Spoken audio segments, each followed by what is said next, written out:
On Christmas Eve last year, 700 p.m. sharp, while the house still glowed under the lights I'd strung with hands that tremble more than they used to, my son reached across the table and ripped the plate out of my grasp.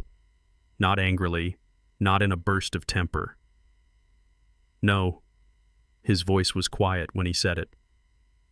Dad, you've had enough. He didn't raise his tone. He didn't need to. There's a particular softness that carries poison, the soft, steady calm people use when they've already decided you are no longer a person, only a problem. That was the calm he used. In that instant, the entire room collapsed into a suffocating hush. The Christmas music in the living room, the same old CD Linda played every year, seemed to twist into something thin, sharp, and strangely hostile. Even the walls felt different, as if they were leaning back, trying to inch themselves away from the humiliation hanging in the air. My hands, the same hands that spent 45 years scrubbing school hallways until the bones ached, curled around nothing, empty, hollow, begging without meaning to. And in that moment, deep beneath the shock and the sting, something older than hunger recoiled, a survival instinct recognizing a new kind of threat. It wasn't the missing food, it was what the gesture meant. My son had begun speaking to me the way strangers speak to the dying, gently, firmly, as if dignity were already a corpse, and he was simply arranging the funeral. My name is Benjamin Stroud, 71 years old, widower, custodian, and the last living witness to the life my wife Linda and I built before her heart failed in our kitchen in 2020, her coffee still steaming on the counter when she fell. I thought grief had already hollowed me clean. I thought losing her was the bottom. I was wrong. Because grief is a wound, but betrayal is a blade. And when Andrew tore that plate from my hands in the kitchen, Linda and I bled our savings to remodel a truth carved itself into me with surgical precision. There are cruelties more violent than screaming. Cruelties that come dressed as concern. Cruelties that erase you quietly, politely, while your heart is still beating. And Andrew, my only child, had already begun erasing me. I should have noticed sooner.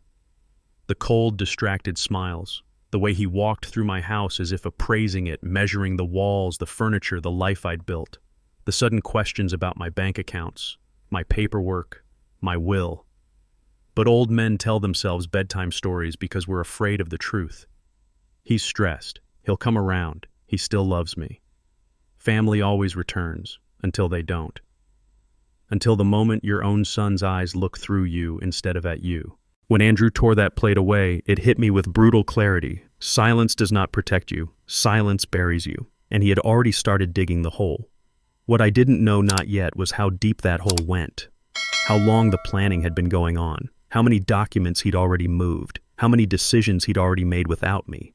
How much of my life was already in his hands, quietly claimed behind my back. But the truth always starts with a crack, a hairline fracture in the foundation. That plate was the crack, and everything after was the break. Before I go on, before we walk into the darker rooms of this story, you're here now. Whether by accident or because something in these first lines echoed a memory you've tried to bury. So let me ask, where are you listening from? Is your room warm, or is the dark outside pressing against your windows the same way it pressed against mine that night? Tell me in the comments. I read every single one, and if something in this voice, this rhythm, this cold quiet feels too familiar, hit like, hit share, hit subscribe. Not for me, not for numbers, but because what comes next is not the ending you expect. This story, the real story, doesn't end in that kitchen. It begins there. And the darkness Andrew walked into afterward was darker than either of us could see coming. But to understand it, I have to take you back to Lincoln City, Oregon, where the air always smells faintly of salt and pine, where Linda and I spent our whole lives. For 4 years after Linda passed, Christmas meant very little to me. But 2024 was different. Andrew called in early October, sounding tired, saying he needed a few weeks to stay with me. I didn't ask questions. Parents my age sometimes make foolish choices. We hear, "Dad, I need help," and we open the door. What I didn't know was that 3 days earlier, Andrew had been fired from Bayfront Auto Mall for paperwork violations. I didn't know Samantha had posted a string of vlogs complaining about being broke, overwhelmed, barely making it through life. And I certainly didn't know that in all her complaints, My name never came up. They moved into my home, but in their world, I didn't exist. For the first 3 weeks, I kept telling myself everything would be fine. Andrew and Samantha were polite, helpful, cleaned up the kitchen, fixed small things in the backyard, but then they moved me to the basement because they didn't want Lily using the stairs around Grandpa.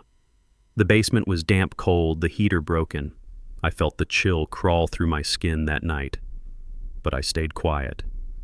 By mid-December, Andrew started calling the house our new family home in front of his friends. I overheard it one afternoon while I was replacing the porch light bulb.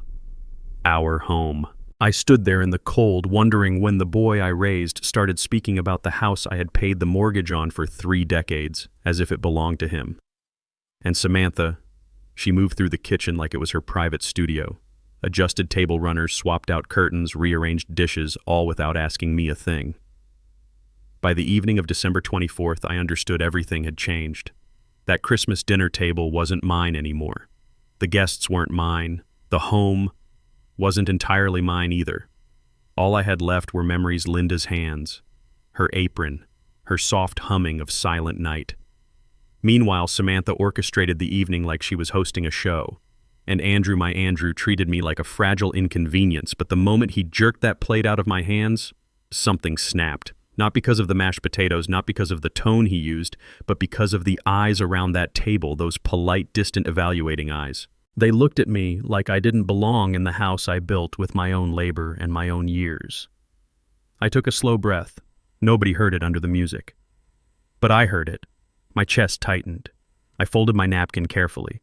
No sound, no fuss. I stood up and walked away from the table, leaving behind their stares Samantha's pressed lips and the cold indifference on Andrew's face. I said nothing. Because that night I finally understood something I should have learned long ago. This house wasn't my home anymore. And what none of them knew, what even I hadn't fully realized, was that Christmas Eve would be the night I woke up, the night a quiet, patient, aging father stepped out of the shadow he had lived in for far too long. If you want to understand why that Christmas Eve carried so much weight, we have to go back 2 months back to the moment everything truly began to split open. I remember that morning in early October 2024, clearer than most things these days. The ocean wind slammed against my windows, cold enough that the steam from my coffee drifted away faster than usual. Then the phone rang. Andrew. His voice sounded crushed, like something heavy had been sitting on his chest. "Dad, we need a place to stay. Just for a few weeks." I didn't ask why. I didn't ask about money. I didn't ask why Samantha wasn't calling with him. I just said the words every aging father in this country has said at least once in his life. "Come home, son. There's always room for you here." Some mistakes begin with sentences said out of love. What I didn't know, or what I didn't let myself know, was that the day before Andrew had been evicted from his apartment in Newport for being 3 months behind on rent. I didn't know he was drowning under $34,000 of credit card debt, the kind of reckless spending I had never imagined my son capable of. He didn't tell me, and I trusted him too easily. That afternoon, their old SUV pulled into my driveway. Samantha stepped out first. Perfect makeup, tidy hair, polished smile like she was about to film another one of her lifestyle vlogs. Her eyes swept across the front of my house the way people look at outdated furniture in a thrift store. She smiled, but it was a smile colder than the October wind. "Have you ever thought about selling the house, Dad?" That was the first thing she said. Not hello, not how have you been? Just, are you selling the house? Such a simple question. Yet it thudded against my chest with a heaviness I couldn't explain. I shook my head. This home belonged to Linda and me. I'm not selling it. Samantha gave a polite little laugh, the kind people use when they don't want to appear rude, but still want you to know they don't take you seriously.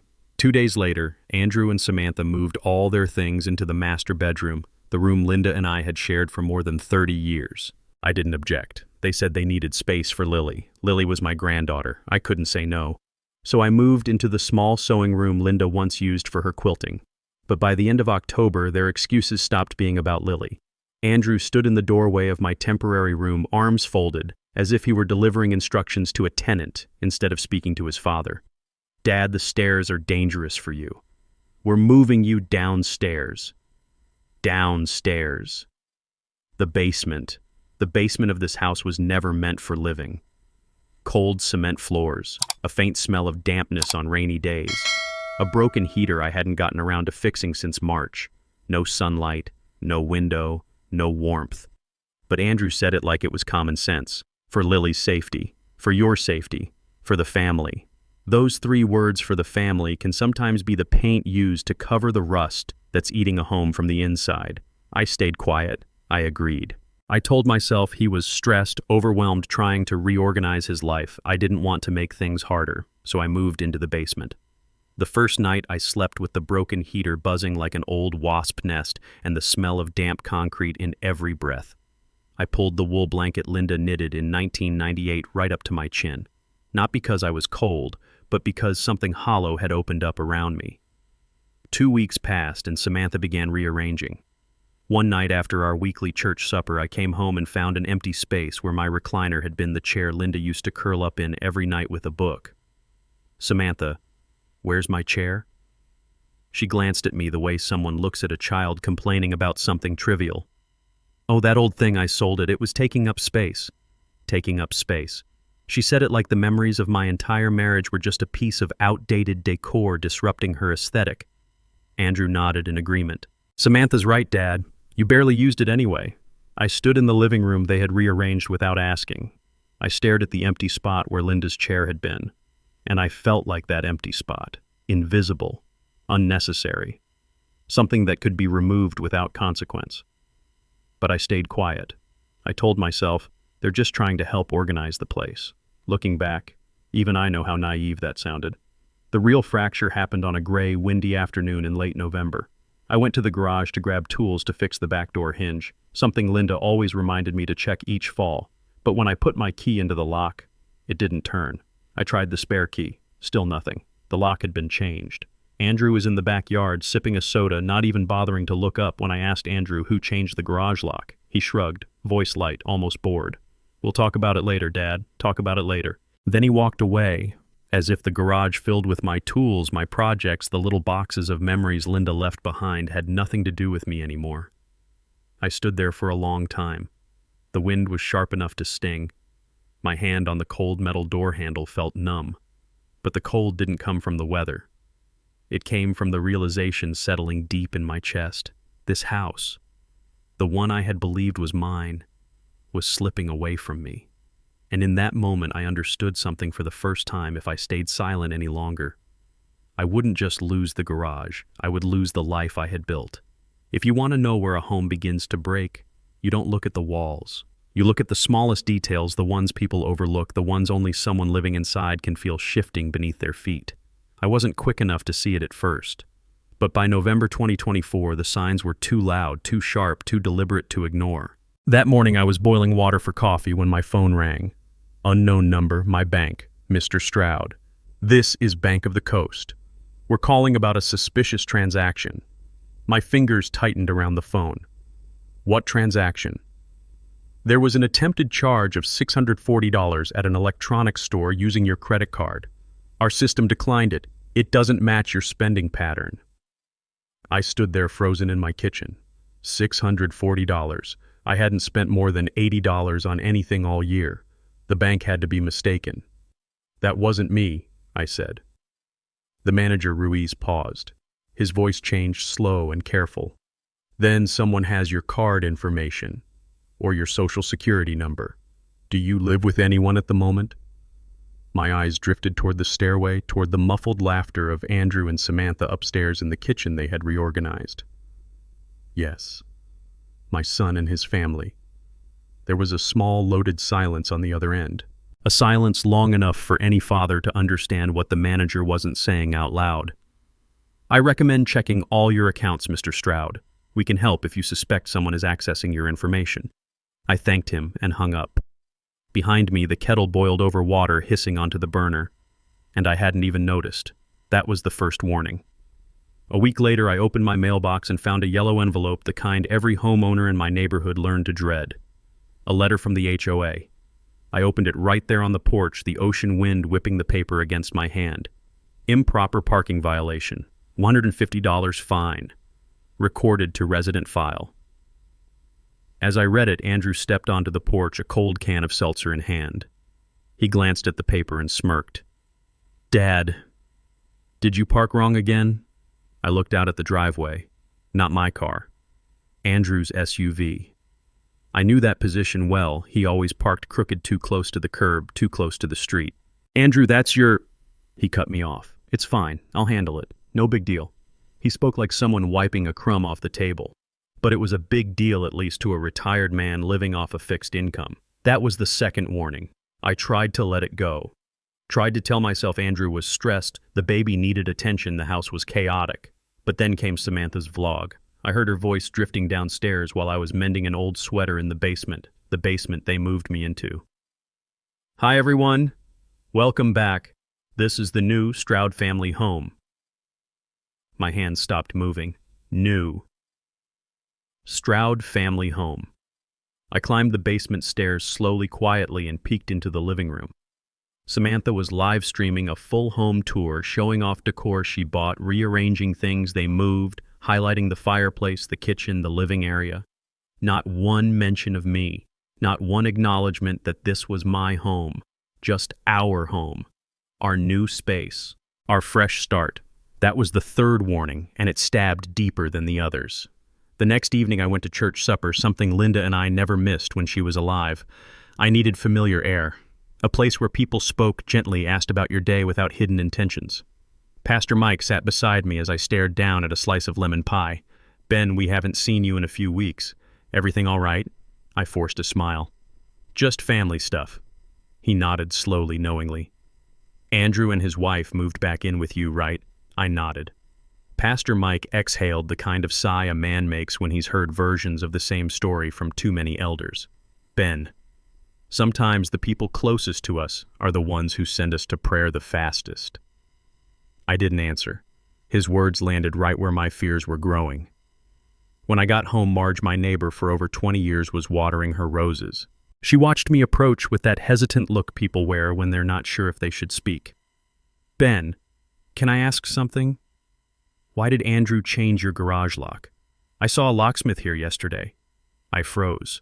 Locksmith? Yes. They replaced the whole thing. I asked if you were around, but Andrew said the old key was lost. The key wasn't lost. I knew exactly where it was, in the drawer where it had been for a decade. The warnings were no longer subtle. They were forming a picture, one I didn't want to see. That afternoon, gray sky, no sun, no rain, just wind whistling through the siding. I heard a solid, confident knock at the door. I opened it. A woman stood there, wool coat, clipboard, professional smile. Hello, I'm Karen Sims, the realtor for Lincoln City. I frowned. Yes. How can I help you? I'm here for the preliminary evaluation.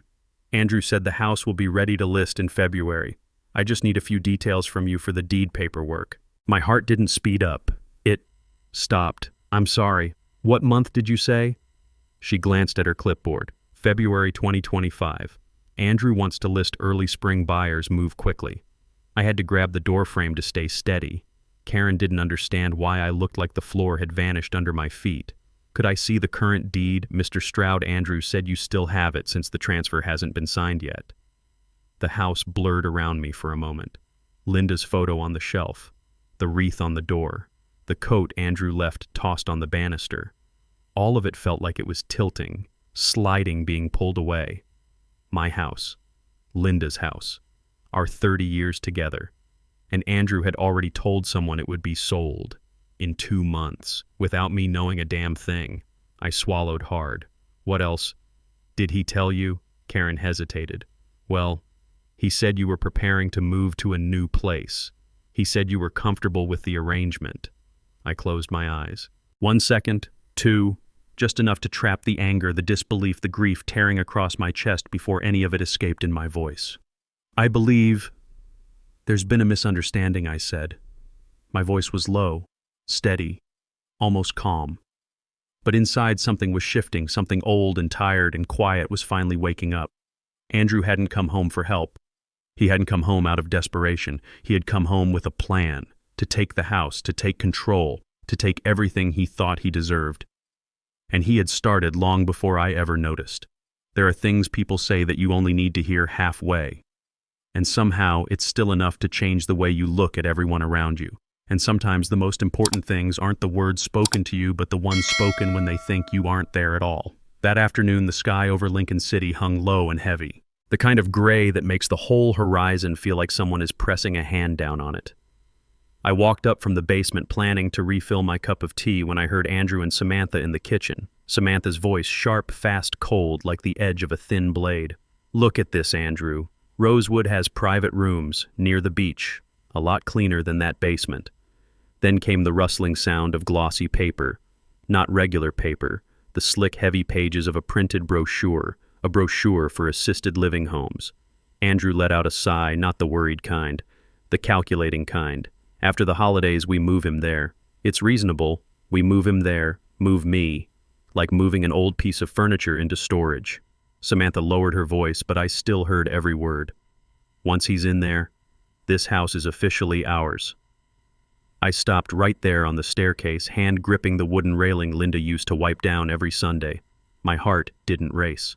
It thudded slow, heavy, like it was conserving each beat. Not because I was shocked, not because I was hurt, but because a part of me had already known this was coming. People can sense betrayal long before it arrives, the same way your skin feels a cold wind before a storm. I started to step back, but just then Lily came running past, little feet in reindeer socks, ponytail bouncing. She saw me and stopped immediately. "Grandpa," she said, her 6-year-old voice pure and painfully honest. "Mommy said, you might live somewhere else soon. Is that true?" I knelt down so we were eye to eye. I tried to smile, but I could feel the strain behind it. The smile didn't reach my eyes. "Where did you hear that?" Sweetheart Lily pointed upstairs toward the master bedroom Andrew and Samantha had claimed as their own. "Mommy said, when you move out, I get a bigger playroom." A cold wave rolled through my body, the kind that feels like someone opened a freezer door inside your chest. Not because of what Lily said, but because she said it with innocence, completely unaware of how heavy those words were. Adults forget that cruelty has weight. Children don't understand it, they just carry it straight to the person who will feel it the most. I put a hand on Lily's head and smoothed her hair gently. "It's all right, Lily. Grandpa's still here." I said it, but I didn't know how much I believed it. I walked back toward the basement, but my steps were slower, heavier, as if every stair was a reminder of something I didn't want to see. Halfway down, I heard Andrew ask, "When can we get the papers signed?" And Samantha answered, "Just leave it to me. After Christmas he'll sign. Older people, you just have to phrase things the right way." I stopped dead still. One breath in, deep, steady, cold. I wasn't confused. I wasn't imagining things. But I wanted proof, the kind of proof you can't talk your way out of later. I walked back up 3 steps, stood right at the edge of the kitchen doorway. The wooden table where Linda used to prepare Christmas Eve dinner sat in the middle of the room. And there it was, a stack of papers laid neatly out. The first page bold at the top, power of attorney, durable, financial, and medical authority. I stepped closer. Neither of them noticed. Samantha was scrolling on her phone. Andrew had his back turned toward me. I looked at the bottom, the signature line. Mine. Empty. Andrew spoke, voice confident in a way that chilled me. "We'll get Dad to sign it after Christmas. It'll be easy." Easy. I don't know how they saw me in their minds. Maybe they thought I was too old to notice, too gentle to fight back, too worn down to resist. But standing there staring at a legal document printed with an empty space waiting for my name, something ancient inside me rose. Not anger, not fear, not sadness, something more primal, a quiet, steady instinct that says, do not let them take one more thing. Samantha turned at the exact moment I lifted my eyes from the page. She closed the rosewood catalog and smiled, soft lips, cold eyes. "Dad, after Christmas, we'll have some forms for you to look at. Nothing serious, just routine family paperwork." Family paperwork. I nodded. A single nod light enough to hide the chill running down my spine. I finally saw it clearly. They didn't move in to rebuild their family. They moved in to take over, to replace, to remove. And I, right in that moment, understood something with absolute clarity. Christmas wasn't going to be a holiday. It was going to be a line in the sand. a line they expected me to step over quietly. But they forgot something. I am Benjamin Stroud. I've lived more than 7 decades. I've buried the woman I loved. I've stood back up when life knocked me flat. I am not a signature on a line. I am not clutter they can clear to make space for a playroom. And I am certainly not a man who will leave his own home without a word. Not now, not ever. There are places in a home that don't just hold tools or furniture, they hold a person's soul. For me, it was the workshop behind the garage, a small wooden room with a single window facing the pines. The space still smelled faintly of sawdust and the lavender oil Linda used in her hand lotion. It was the last place in this house where I could still feel her. I never locked it. Never once. It felt wrong, as if locking the door would mean admitting she wasn't coming back. But I was wrong. I didn't know there would come a day when opening that door would show me a truth I couldn't turn away from. That morning, Lincoln City was covered in a deeper fog than usual. Moisture clung to the pine needles, and the cold went straight into my chest with every breath. I walked to the workshop to grab my rubber mallet, just a quick fix for the basement door latch. I opened the door and stopped. I did not move. Not 1 inch. Half the room was empty. The neatly organized rows of toolboxes on the wall had become pale rectangles, ghost shadows where they once hung. Screw holes exposed. Dustless outlines left behind from years of use. My 1975 wrench, set the one Linda gave me on our 15th anniversary, gone.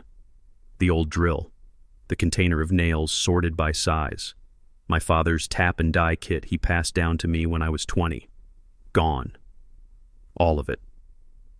I stepped inside. The floor felt colder than usual, but the chill running up my spine wasn't from the morning air. Someone had been in here. No. Someone had torn through the most sacred place in my life.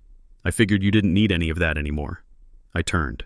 Samantha stood in this doorway, arms crossed, wearing tight yoga pants and a beige hoodie, like she was about to film one of her Declutter Your Life live streams. "You sold them?" I asked. She shrugged perfectly. Calm, perfectly composed, too composed. "I put them on Marketplace. People offered pretty good money. This room's going to be my yoga space. I have to live stream early every morning, you know." Live stream. And for the sake of her live stream, she had taken the last physical pieces of my wife's presence. She had taken what Linda once touched, once organized, once cared for. I looked around at the empty walls. My memory filled the empty spaces, Linda laughing when I installed a hinge backward, her hand resting on my shoulder while I sanded a board, her voice asking me to pass her the pencil. Now there was nothing left but holes in the wall. "Why would you do that?" I asked quietly. Samantha smiled, the tight, polite smile people give when they're dismissing someone without wanting to look too obvious. Well, you weren't using any of it. And honestly, it didn't fit my aesthetic, as if memories needed to match her decor. Later that afternoon, Andrew came home. He walked into the workshop, glanced around, then pointed at my old pickup, a battered Ford truck Linda and I used to take on summer camping trips. "Dad," he said, "this truck is basically junk. Leaving it here is wasting space. I'll call someone to tow it for scrap." He said tow it for scrap, the way someone says throw it in the trash. I clenched my hands. I knew if I told him no, he'd respond with, "But what do you even need it for, Dad?" And I didn't have the strength to explain that it wasn't the truck, it was the passenger seat. The place where Linda used to place her hand on my thigh when the coastal winds got too strong. So I just said quietly, "Leave it." Andrew frowned, annoyed. "Dad, you have to be realistic. This thing isn't worth anything anymore. Not worth anything. And if the things I owned meant nothing to them, did that mean I meant nothing too?"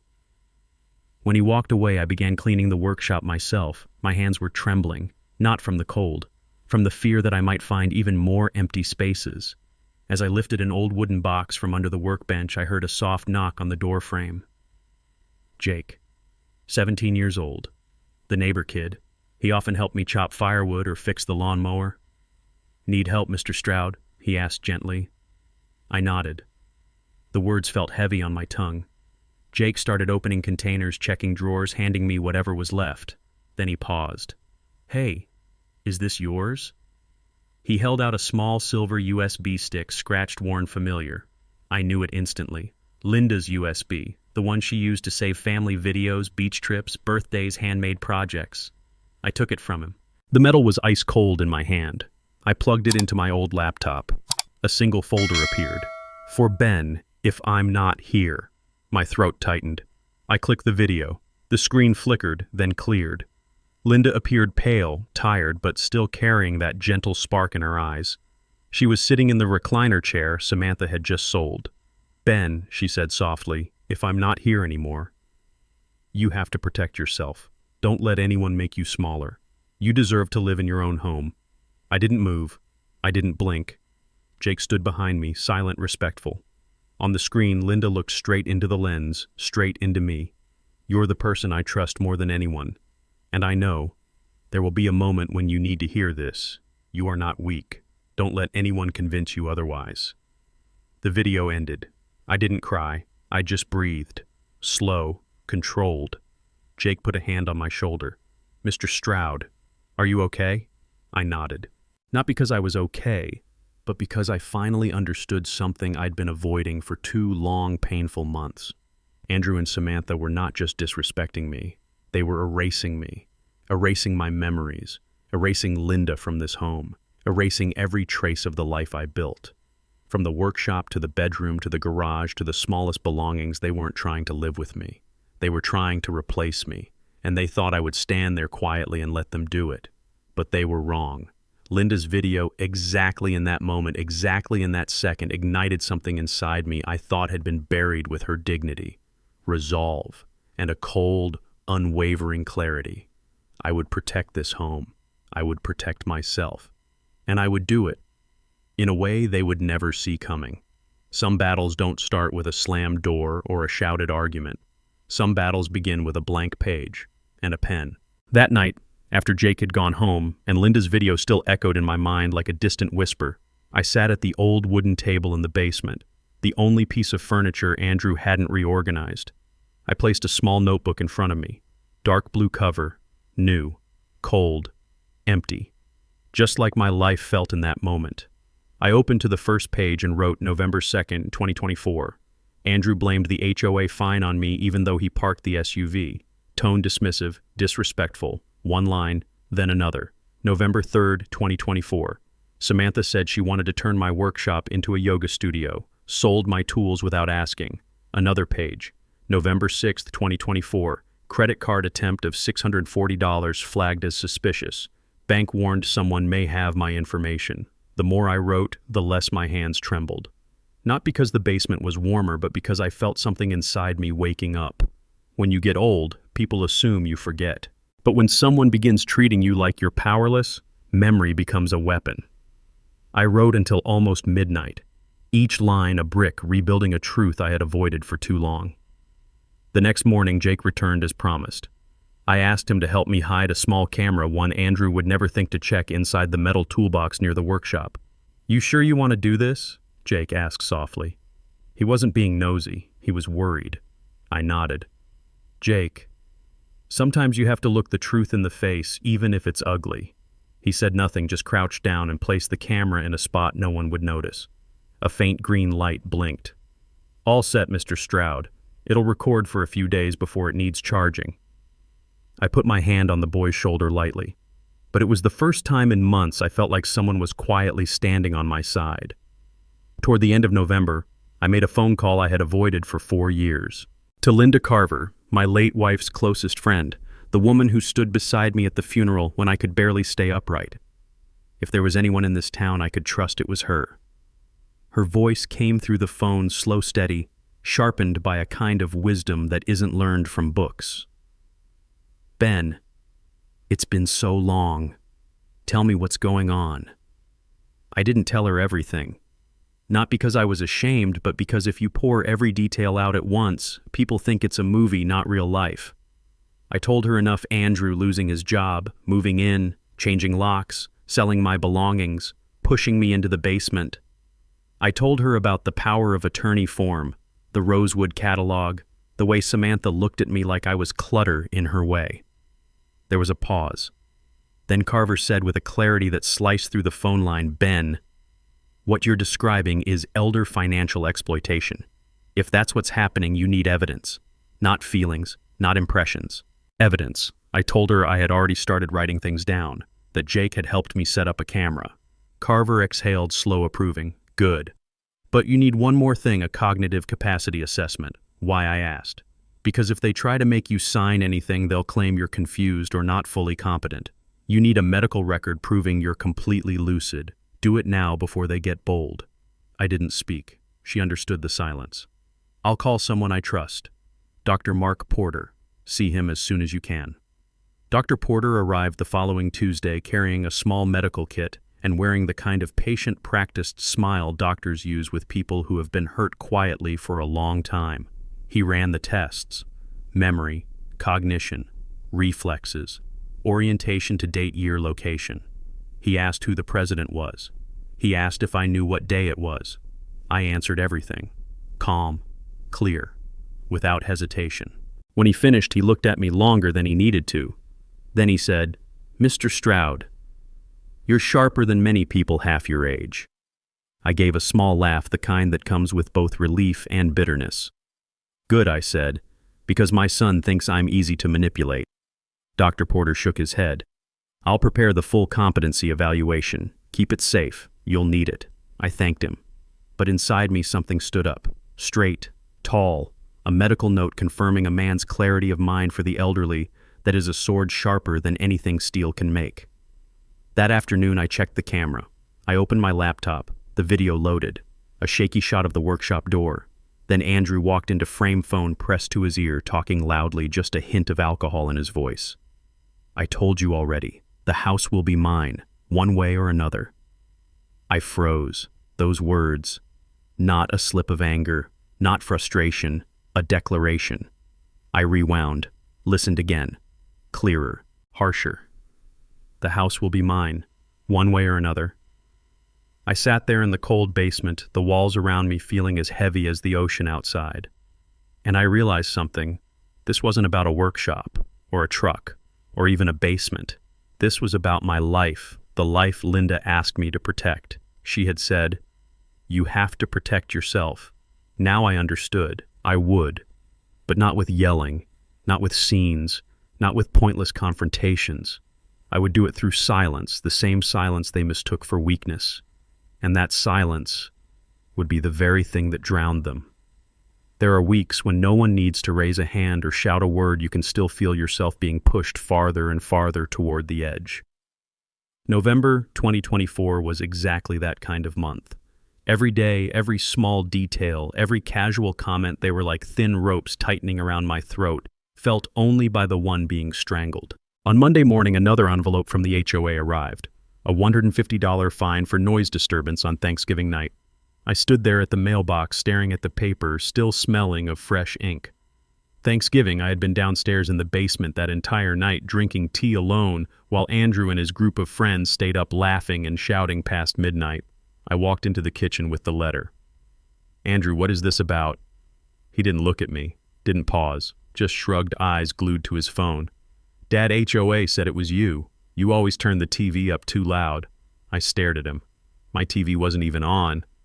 He finally sighed, the kind of sigh people use when they want an elderly person to feel like a burden. "Dad, just drop it. The more you argue, the more they think you're difficult." I wanted to say, "You know exactly who made the noise," but I swallowed it. Because I understood this was only one of many small stones he was piling on my back. 2 days later, I heard unfamiliar footsteps in the kitchen. Measured, heavy, deliberate, followed by the low buzz of a laser measuring tool. I stepped out of the basement. A man in a baseball cap stood in my kitchen holding a clipboard measuring corners. "Can I help you?" I asked. Andrew looked up, all bright smiles, the way he used to smile at his bosses when he wanted something. "Oh, Dad, this is Todd, contractor. I asked him to look at some ideas for a kitchen remodel. The house needs a more modern vibe." The house. I looked at the countertop. The same butcher block counter I installed myself in 1998, the place where Linda taught Andrew to cut apple pie when he was 8, and now they wanted to drill it apart. "I didn't agree to this," I said quietly. Andrew answered without missing a beat. "Dad, you're stressed. Let us handle the big decisions." I said nothing. Sometimes the deepest wounds don't come from shouting, they come from light, casual words sharp enough to erase a lifetime. That afternoon, I overheard Samantha talking to a neighbor on the porch. Her voice was high-breathy, full of rehearsed exasperation. "I swear, living with old people is so hard. He just makes everything more stressful." I stood behind the curtain, unseen, unheard, and yet her words hit with the precision of a blade. Not anger, but a quiet stripping away, as if she was rewriting my life to suit her narrative. On Thursday, Andrew changed the Wi-Fi password. I found out when I tried to email Dr. Porter for the cognitive report. "Andrew, the Wi-Fi isn't working." He didn't even turn his head. "Oh, I changed it. Dad, you don't need the internet. You should relax, rest." I stared at him for a long moment. There were thousands of things in this house that belonged to me, but he was trying to cut me off from every small convenience, one subtle step at a time. I wrote in my notebook, November 14th, Andrew changed Wi-Fi password. Reason: Dad doesn't need internet. Control behavior.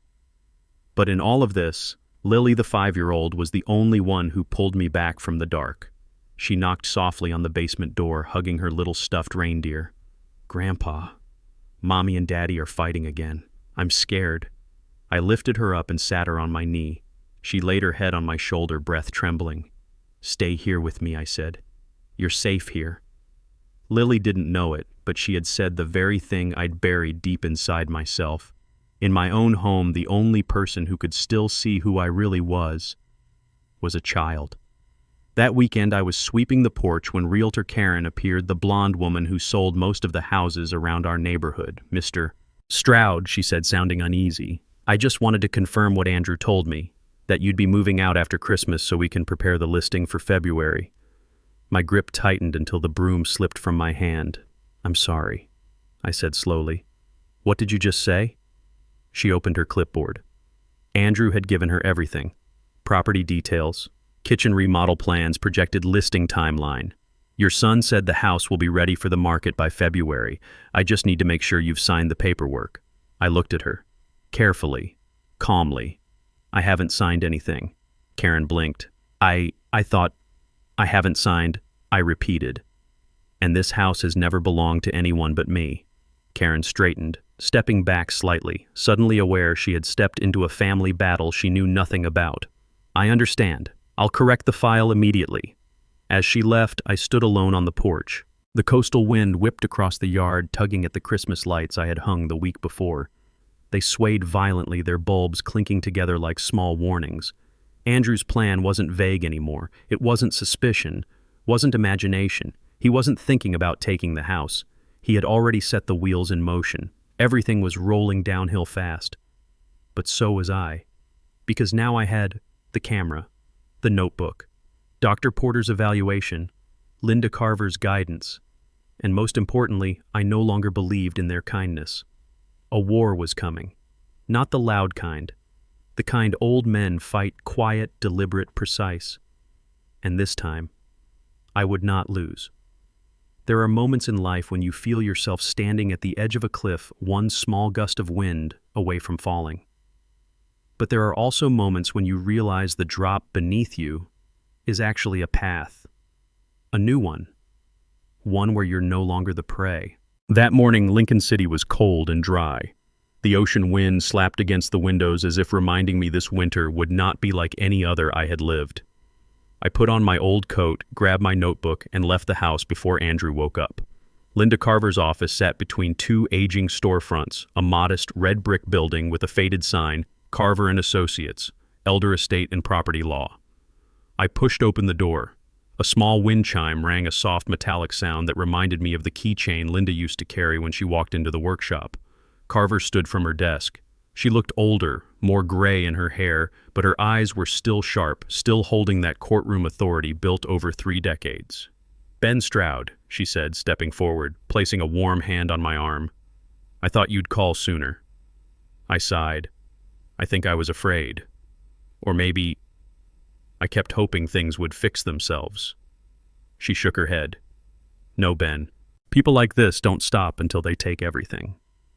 We sat. I handed her my notebook. Carver turned each page slowly. Date, time, tone, behavior, missing money, the workshop, the garage, the basement, the unsigned, power of attorney. She didn't interrupt, didn't react. She read long enough that I could hear the wind in the hallway and the faint tap of her pen against the table. Finally, she looked up. Ben, I'm not saying this to hurt you, but everything you've written is a textbook pattern of elder financial exploitation. My throat tightened. Suspecting it was one thing, hearing it stated aloud was something entirely different. Carver continued, "You're out of time. You have to protect yourself, and I'll help you." She pulled out another file, a file containing the deed to my home, the original 1998 document. The pages slightly yellowed, but my signature and Linda's still clear, still alive on the paper. "Ben," she said, tapping the deed gently. "Have you ever signed any transfer of ownership to Andrew?" "Never," I said immediately. "Good. That means this house is still legally yours 100%. Andrew has no ownership rights. None. He can't sell it. He can't remodel it. He can't legally bring a realtor here." I stared at the deed. Just paper, ink, and signatures. But that day, it felt like a shield. The only shield between me and my own son. Carver set the deed aside. But now we need to build a full legal record. We must show Andrew's behavior isn't family adjustment. It's a coordinated attempt to strip you of your assets. I gave her everything: the camera footage, the USB with Samantha's video, the screenshot of the power of attorney, the bank warnings, my notes about Andrew changing the Wi-Fi, shoving me into the basement, selling my belongings, hinting at threats. Carver nodded. "Ben, most people come to me too late, but you're right on time." She began writing: 1, a 24-item statement from me. 2, a complete list of attached evidence. 3, a formal complaint to County Adult Protective Services. 4, a request for investigation into financial exploitation. "Tomorrow," Carver said, "you'll take this to the county office. I'll send a copy to the sheriff. After that, Andrew won't be able to act without leaving a trail." I nodded, but the weight pressing into my chest wasn't legal. It was emotional. Financial exploitation. My son, the boy who once clung to my leg during thunderstorms, the child I swept school floors for 35 years to support, the kid I worked night shifts for so he could have every opportunity I never had. That boy was now the man exploiting me. That afternoon when I returned home, I opened the old drawer under the stairs, the place Linda kept papers before she got too sick to manage them. A small wooden box fell out. Inside was a handwritten letter. Linda's handwriting slanted, soft, familiar. "Ben, if you're reading this, I may not be there anymore. I know you trust people, but never sign the house over to anyone who doesn't treat you with respect. People only deserve a place beside you when they show kindness." I sat down on the steps, held the paper like it was Linda's hand. "Linda," I whispered, "you're right. You're always right." The next morning I went to County Human Services. I handed over the full file. The intake worker, a woman with curly hair, flipped through several pages, then looked up with a seriousness that tightened my stomach. "Mr. Stroud, this is a strong case. We can open an investigation." "Do you think I'm overreacting?" I asked. She shook her head immediately. "You're doing exactly what you should. Most people never gather this much evidence." I signed the documents. A door opened that day, and for the first time in months, it opened in my direction. 2 days later, my phone rang. "Lincoln County Sheriff, Officer Miller," I answered. "Mr. Stroud," he said, "I've reviewed your file. There are clear indicators of elder financial exploitation. We'll be monitoring your situation closely." "You mean they'll be warned?" I asked. "No, I mean if anything escalates, we step in. And if necessary, we pursue criminal charges." I sat down. The basement was dark, but I could see light, the same kind of light Linda used to talk about. "When people push you down, Ben, the law is what helps you stand back up."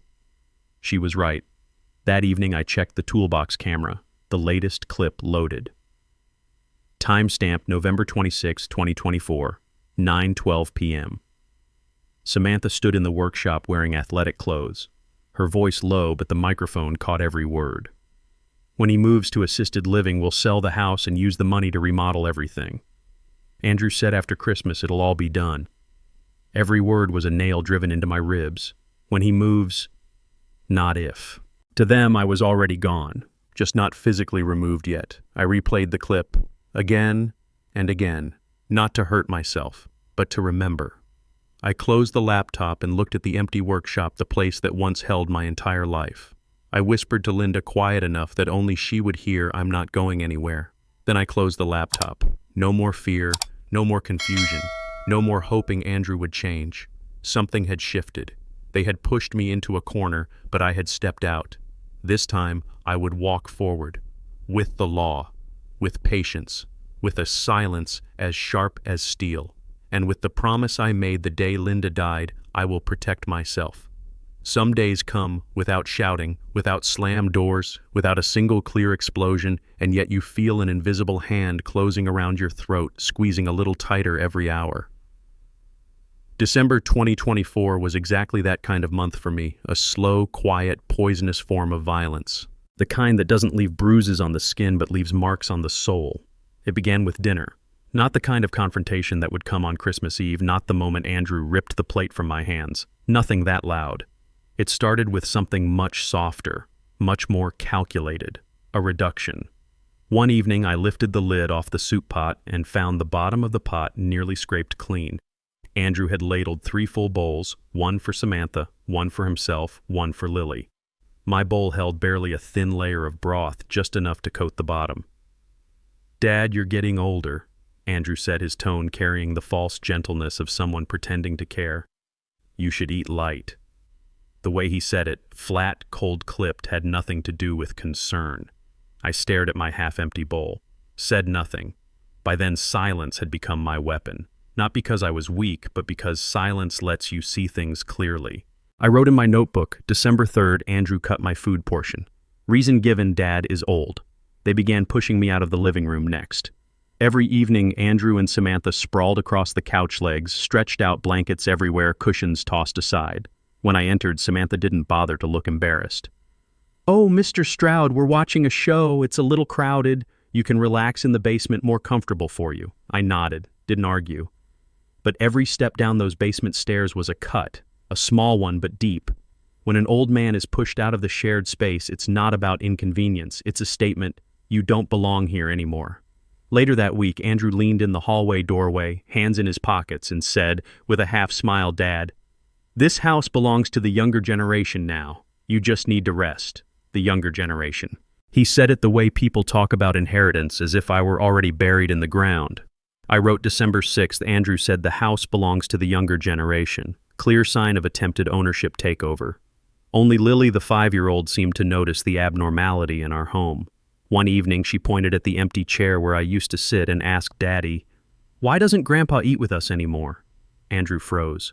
Samantha shot me a warning look like she expected me to play along and not confuse the child.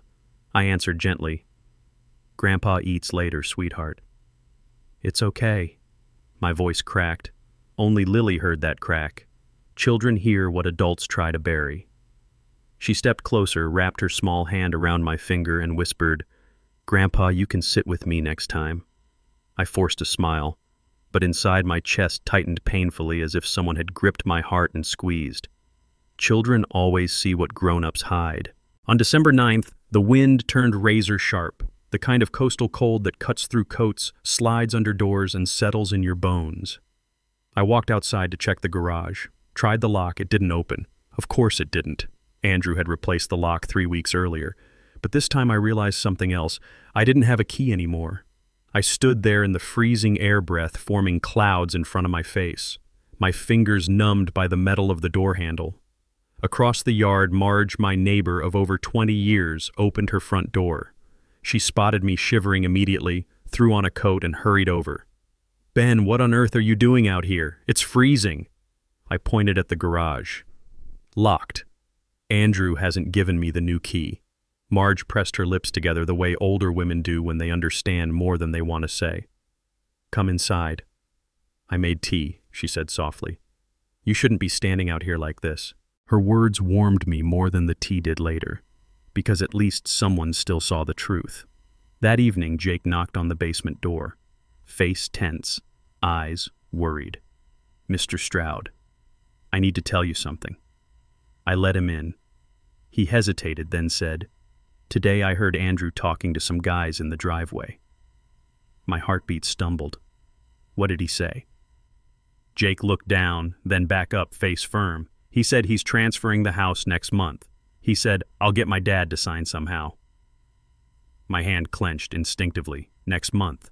A deadline. Andrew didn't just have a plan. He had a schedule. I swallowed. You're sure, Jake? He nodded hard. I don't want to get into family stuff, but this isn't right. I don't want you to get tricked. I looked at him, this 17-year-old kid who somehow had more moral backbone than the man I raised. Thank you, I said softly. You did the right thing. That night, after the house settled into sleep, I opened my laptop. I logged into my bank account, specifically the renovation fund, the account I'd created back in 2019 when Linda was still alive. Money we saved for repairs, updates for the home we built together. I scrolled down. A transaction stopped me cold. $1,200 withdrawn. Internal transfer. Initiated by secondary user. I had only one secondary user on that account, Andrew. The basement's old heater buzzed in the background, switching on and off in uneven bursts. The only sound in the house. I wasn't surprised. But pain doesn't need surprise to hurt. It hurts exactly the same whether you expect the blow or not. I wrote December 10th, $1,200 missing from renovation fund. Transferred by Andrew. Confirmed financial violation. I lowered the pen, straightened my back, and for the first time since Andrew moved in, I didn't feel like the man being pushed backward anymore. I felt something else, a kind of stillness, a waiting, a readiness. Because once a father is backed against the wall, the moment he stops stepping back is the moment everything starts to change. And December was the month I stopped retreating. It was the month I started breathing again, even if the air was sharp, even if the house was hostile, even if every corner whispered that I didn't belong. I wasn't leaving. I wasn't giving in. I wasn't signing anything. I had the notebook, the camera, Dr. Porter's evaluation, Carver's file, the county's official report. And most of all, I had clarity. Clarity sharper than anger, colder than betrayal, stronger than fear. The kind of clarity only a broken heart can give. And with that clarity came something else, something steady, deliberate, inevitable resolve.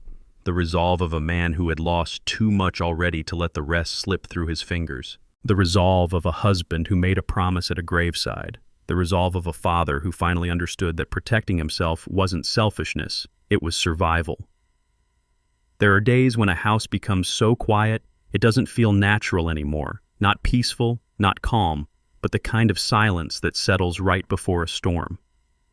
And in the week leading up to December 24th, 2024, my house, the house Linda and I built together, felt like it was holding its breath, waiting, bracing, tight as a pulled wire.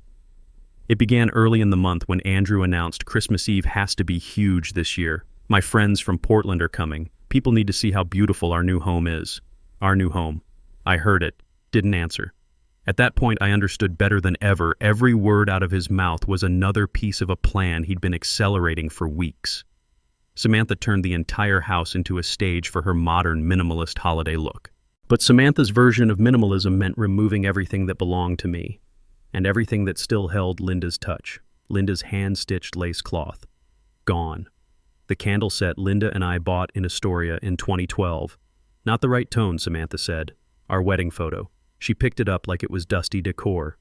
Let's put it in the basement for now.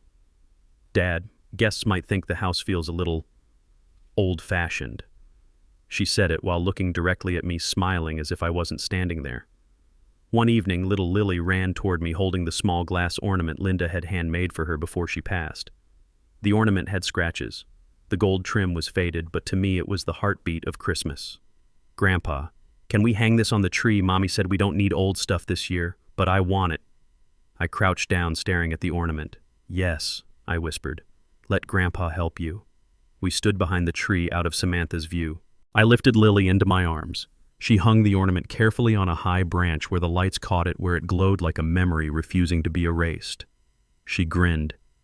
A real smile, one I hadn't seen in weeks. Don't tell Mommy, she whispered. I won't, I said. And for the first time in a long while, I felt like a small part of the house still belonged to me, if only for a moment. On December 18th, Linda Carver called me into her office. The rain came down in sheets as I walked, in coat-soaked shoes heavy. Carver had already arranged the entire legal stack on the desk. Ben, she said, this is the moment. Everything you need is ready. On the desk were the elder abuse report camera footage, my written timeline, Dr. Porter's cognitive evaluation bank records proving the $1, $200 unauthorized withdrawal photos of the workshop, stripped bare photos of the garage, locked the recording of Samantha discussing selling the house, the original 1998 deed. Carver pushed a pen toward me. Sign here, and here, and here. I signed, line after line, no shaking hands, no hesitation. Once the last signature dried, Carver nodded.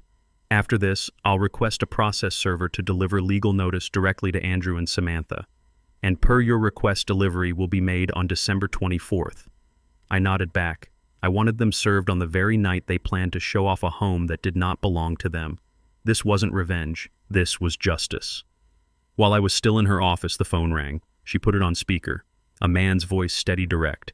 This is Mark. I confirmed delivery for Christmas Eve at 7 p.m. sharp. I'll handle it personally. Carver turned to me. Ben, you're sure that exact night? Yes, I said, when all their friends are here, when they believe everything is falling into place. She inhaled slowly. Then that's the plan. As the 24th approached, Andrew became restless. He didn't know what I had set in motion, but he sensed a shift. I wasn't nervous anymore. I didn't avoid him. I didn't shrink. The prey he thought he'd cornered had stopped backing up. One night I heard his voice in the kitchen, low, tense. Sam, I'm done waiting. After Christmas, I'm getting everything signed. I'm not dragging this into the new year. My heart chilled. Power of attorney. The document that would give him full control, my accounts, my home, my decisions, my life. I stopped in the hallway, hidden by shadows, and listened. If he hesitates, Andrew continued, I'll tell the doctor he's confused. I already told you by January the house needs to be in my name, Samantha asked quietly. And if he still refuses? Andrew let out a short laugh. Cold, confident. He'll sign, one way or another. One way or another. I'd heard him say those exact words on camera. Hearing them again from the son I raised made my skin crawl. This wasn't a misunderstanding. This wasn't stress. This wasn't a hard season. This was a takeover. Deliberate, coordinated, prepared. He didn't just want the house, he wanted authority, control, ownership of every part of my life. But he didn't know the truth I had already signed. Not for him, for justice. The final days before Christmas were suffocating. Samantha rushed around filming clips for her Christmas home tour, fixing ribbons, adjusting wreaths, rehearsing her smile. Andrew practiced lines for the evening. Welcome to our home. Took us months to get everything perfect. Our home. I stood at the end of the hallway watching them rehearse. They looked like actors preparing for a performance built entirely on lies. The tree glittered, the lights sparkled. The house looked flawless. But beneath the surface I could feel something else rising, slow and unstoppable. Not anger, not fear, truth. And truth is a kind of storm, not loud, not dramatic, but inevitable. Christmas Eve was only days away. The house was quiet, but not the kind of quiet Linda used to create. This was the quiet that makes a man straighten his back and whisper to himself, "It's almost time." Christmas Eve 2024. A night that should have been warm, tender, full of cinnamon and laughter. A night where families lean close to fireplaces and speak softly about old memories. But for me, it was the night my life broke along a clean, sharp line and started moving in a completely different direction. By the time the sun disappeared behind the pines, my house was already full. Andrew's friends, young, loud, careless with their words, spoke louder than the respect they owed the man who owned the roof above their heads. Andrew stood in the center of the living room, a glass of red wine in hand, smiling like a man who believed he was the rightful master of my home. I stood in the corner, hands in my pockets, watching him perform. "Welcome to our home," he said proudly. "Finally got it just the way we want. Our home. We want." He never looked at me, not even once. One of his friends asked, "Man, this place is gorgeous. How long did the remodel take?" "Oh, months," Andrew replied easily. "And after New Year, we're planning more upgrades." I didn't move, didn't speak. but each word scraped against 30 years of memories, every nail I hammered, every board Linda sanded, every Christmas ornament we hung together. Upstairs, Samantha gave the women a house tour. She opened every door like the owner of a vacation rental. When she reached the master bedroom, the room where Linda and I slept for over 3 decades, the room where Linda took her last breath, she said, "And this will be our master suite soon. My father-in-law won't be staying here much longer." Someone laughed softly. I heard it from the end of the hallway. Cold spread through my chest like winter frost. Not from the breeze outside, but from humiliation sinking deep into bone. At dinner, the table looked perfect. Red linen, shining silverware, candles flickering. Samantha and Andrew moved around proudly setting plates, pouring wine, talking as if they alone belonged here. Andrew served every guest big portions, generous scoops. Then he reached me. He didn't smile, didn't pause. He just said loudly, "Dad likes small portions." Light laughter floated around the table. Thin, paper thin, but sharp enough to cut. Lily sat 3 seats away, staring at my nearly empty plate. "Why doesn't Grandpa get the same food?" she whispered. No one answered her. When the mashed potatoes came around, I reached out, not because I was hungry, but because dignity sometimes lives in the smallest gestures. Andrew snatched the dish away so fast my hand jerked back. "Dad, you've had enough." He didn't raise his voice. He didn't sound angry. He used the tone people use in nursing homes, gentle patronizing, meant to strip a person down without making a scene. The entire table went silent. Forks stopped mid-air. Someone cleared their throat and then froze. Even the Christmas music drifting from the living room seemed to choke itself quiet. My hand hung in mid-air, empty, suspended. Then slowly fell back to my lap. My ears buzzed, my cheeks burned. Not from age, not from embarrassment, but from a humiliation so deep I didn't have a name for it. In that moment, I wondered what Andrew saw when he looked at me. A burden, a shadow, an obstacle, a man sitting in his own home like an unwelcome guest. Silently, I placed my napkin down, not looking at Andrew, not looking at anyone. Inside me, something heavy closed. A final door, a quiet ending. And then 3 loud knocks rattled the front door.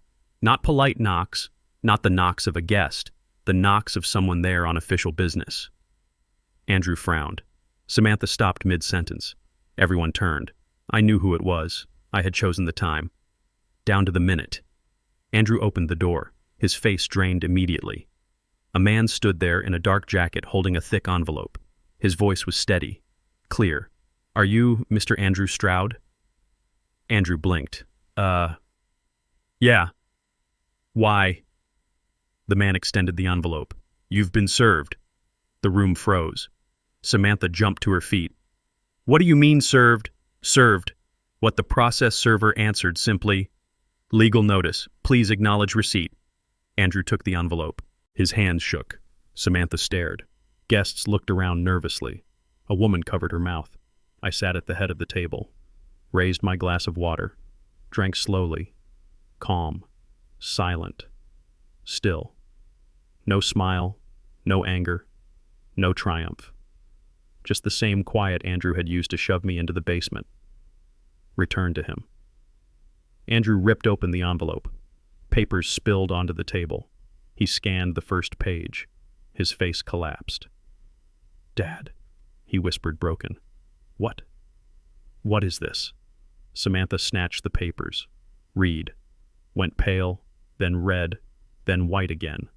No one touched their food. No one breathed. In the envelope, formal notice of investigation for elder financial exploitation. Requirement that Andrew and Samantha vacate the home within 15 days. Immediate freeze on the renovation fund. Temporary halt on all property-related actions. Official warning about coercing.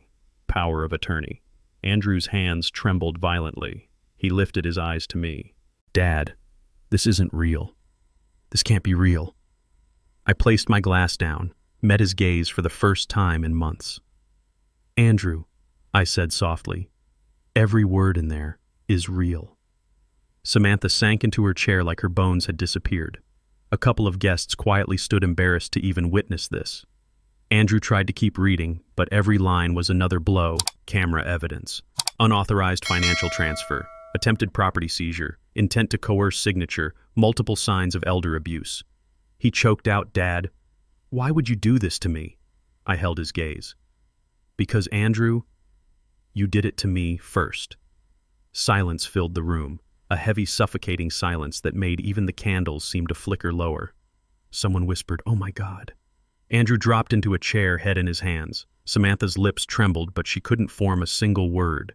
And me, I sat straight, still, steady. Took another sip of water. Not revenge, not fury, justice. On Christmas Eve in the house I built with my own 2 hands, Andrew finally felt what he'd forced me to live with for months: powerlessness. And that night was only the beginning. The morning of December 26th, 2024, still smelled like Christmas in Lincoln City. Pine sap, cold sea wind, the faint trace of a fireplace that had burned late into the night. But inside my home, the air was completely different. No more forced laughter. No more footsteps of people who thought they owned the place. No more commands disguised as concern. Only the sound of belongings thrown angrily into boxes, and my son shouting in a panic that didn't protect him anymore. "Dad, this is insane. This is all your fault." Andrew stood in the middle of the living room, red-faced, eyes wide, crushing the legal papers in his hands as if tearing them would change anything. 15 days, they're kicking me out of my home. I stood a few feet away, not afraid, not shaken, just steady like the ocean on a windless morning. "This was never your home," I said quietly, my voice flat even. "You were only staying here." Andrew slammed a picture frame into a box. Anyone who had seen him last night, confident, loud, performing in front of his friends, would never recognize the man he was now. A man caught, exposed, out of excuses. And the truth, I didn't need to raise my voice. The law was speaking for me now. Samantha came into the room, eyes red, hands trembling. "Mr. Stroud, can we please talk?" Andrew didn't mean I cut her off, not harshly but firmly. "Samantha, I'm not confused anymore. I'm not easy to manipulate. I know exactly what you two have been doing." She lowered her head, lips quivering. For the first time in months, I saw no arrogance, no performance, no fake sweetness. Just someone who had been exposed in front of everyone and didn't know where to stand anymore. "I'm sorry," she whispered. But her apology sounded more like the apology of someone who'd been caught than someone who felt genuine remorse. I didn't answer. Some truths require no reply. Little footsteps pattered down the stairs. Lily, hair messy, clutching her stuffed bear, looked at her parents packing boxes. Then at me. "Grandpa, you're staying here, right?" I knelt to her level and touched her cheek gently. "Yes, sweetheart," I said softly. "Grandpa is staying right here." She wrapped her arms around my neck, a hug so tight it squeezed the breath out of me. Lily was never the problem. She was just a child caught in a storm created by adults. I stood and looked at Samantha. "You two can visit her," I said, "but not in this house." She nodded. For the first time, she seemed to understand what a boundary really was. When they carried out the final box, the house fell silent. A good silence. A true silence. No more hair dryers running at 6 in the morning. No more garage doors slamming every hour. No more footsteps storming through the hallway. No more "Dad, stop doing that. Dad, move your stuff. Dad, you don't need this anymore." Just me and my home and a peace I thought I'd lost forever. That same afternoon, I began doing the one thing I'd been waiting months for, taking my home back. I opened the garage first. I used the new key HOA sent me after updating the official homeowner record. The lock clicked open, a clean metallic snap that sounded like freedom, then the workshop. The room Samantha had tried to convert into her yoga studio. I stood inside the empty space where my tools once hung, but this time I didn't feel heartbreak. I felt possibility. I cleaned out every discarded box, picked up every bolt, every scrap, every surviving piece of Linda's old projects. I turned on the new heater, the one I bought, without worrying someone would shut it off, and let warmth spread across the room. I opened the drawer and found Linda's wooden mallet, the handle worn smooth. "Let me fix this place, Linda," I whispered. In the basement, the place they shoved me into like an outdated piece of furniture, I replaced the heater, rehung the shelves, swept out months of dust and neglect. Not because I planned to stay down there, but because repairing it felt like repairing myself. Then I painted the front door. A deep, rich blue, Linda's favorite color. Each stroke of paint felt like wiping away the fingerprints of people who never appreciated this home, who never understood what it meant to me. That afternoon, neighbors trickled in one by one. Marge brought an apple pie. Jake brought a brand new toolkit he insisted I take. Others brought belated Christmas gifts, not because it was the season, but because they were genuinely happy for me. I always knew something was wrong, Marge said, resting a warm hand on my shoulder. You deserve peace, Ben. Jake grinned. Mr. Stroud, your workshop is going to look amazing again. I'll help. I looked at their faces. People who'd seen the truth, even when Andrew and Samantha tried to hide it. And for the first time in a long while, I felt it. I wasn't alone. Pastor Mike arrived when the sky turned orange. He studied the half-packed boxes Andrew left behind the freshly painted door, and me standing in the quiet of a house finally returned to its rightful owner. He said only one thing. Sometimes God shows us the truth through winter storms. I nodded. And the storm is finally over, Pastor. He squeezed my hand lightly. No, Ben. The storm is just finishing its cleanup. That evening, while I was making tea, my phone rang. Lincoln County Sheriff, Officer Miller. I answered, Mr. Stroud. Officer Miller said, steady as ever, I want to update you. In addition to the exploitation report, Andrew may face another investigation for attempted ID fraud. There are signs he tried using your information for financial transactions. I closed my eyes, took a long, slow breath. Thank you, I said quietly. We'll continue monitoring, Miller replied. You did the right thing. After hanging up, I set the phone down and looked around my home. My home. No one telling me to go to the basement, no one calling my furniture old, no one saying I didn't need my truck or my tools, no one trying to sell my memories, no one trying to take my name off my own house, just me, and a silence that finally felt warm. I sat on the old chair by the window, the chair I'd finally reclaimed from the garage. Outside, snow drifted gently across the street. Not fierce, not violent, just soft, peaceful. I held my cup of tea and looked at the Christmas tree, the one Lily and I secretly hung Linda's ornament on. The light hit the ornament, creating a thin gold line that looked almost like a smile. I kept the house. Linda, I whispered, but not just the house. I kept my dignity. I kept the truth. I kept the warmth that life tried to take from me. And most importantly, I got myself back. Before I end this story, I want to say something. If you've ever felt dismissed, pushed aside, treated like you don't matter, spoken to as if you were small, remember this.